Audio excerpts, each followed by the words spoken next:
नमस्ते मित्रों। आज पाप मोचनी एकादशी व्रत है। ऐसे तो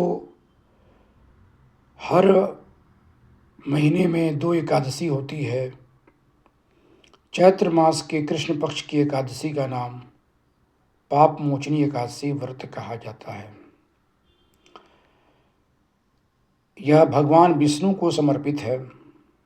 सभी एकादशियां भगवान विष्णु को समर्पित हैं, परंतु इस एकादशी का एक विशेष महत्व है।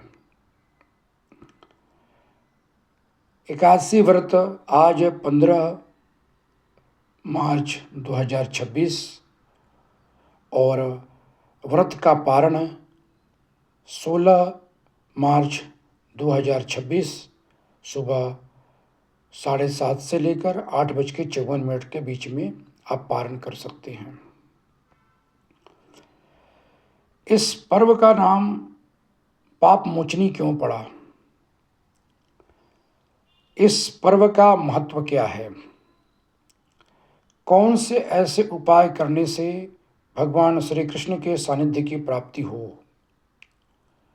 तो पाप मोचनी एकादशी जो व्रत है, इसके करने से आपको भगवान श्री कृष्ण, भगवान विष्णु के सानिध्य की प्राप्ति होती है। सुबह प्रातः उठ करके स्नान, ध्यान, स्वच्छ नित्य क्रियाक्रम करके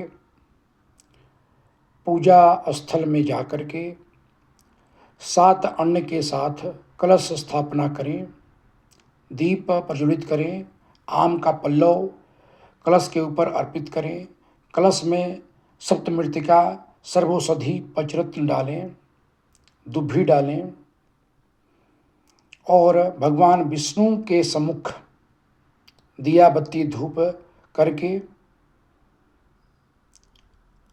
आज के दिन भगवान विष्णु का पूजन करें। भगवान विष्णु को इस ऋतु में जो फल होता है वो अर्पित करें, भोग लगावें और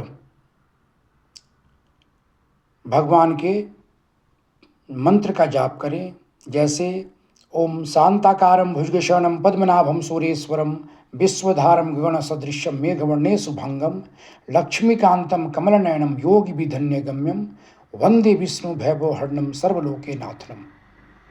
यह मंत्र भगवान विष्णु को समर्पित है। इस मंत्र को 108 बार पढ़ें। अगर इसे पढ़ने में असमर्थ हैं तो ओम जय श्री हरि या ओम नमो नारायण या फिर ओम नमो भगवते वासुदेवाय नमः का 108 बार जरूर जाप करें। इस जाप से भगवान श्री कृष्ण का सानिध्य प्राप्त होता है, भगवान विष्णु का सानिध्य प्राप्त होता है। इस एकादशी को नाम पाप मोचनी क्यों पड़ा? मनुष्य जाति भूले अनजाने में बहुत से पाप कर्म करती है। उस पाप का क्षय करने के लिए, उस पाप को समाप्त करने के लिए और पुण्य प्राप्त करने के लिए जो मनुष्य चाहता है वह पाप मोचनी एकादशी व्रत अवश्य करे।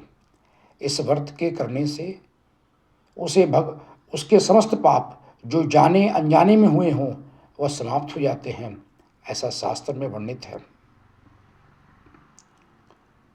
पाप मोचनी एकादशी हर प्रकार के फल प्रदान करती है। आपके जीवन में आनंद, खुशियाँ और साथ ही रात्रि में नृत्य गान जागरण करें। इस प्रकार करने से आपकी सारी मनोकामनाएं पूर्ण होगी। मैं शंभुनाथ उपाध्याय, रावण संहिता ज्ञाता, ज्योतिष आपका कार्य होना चाहिए। हर हर महादेव।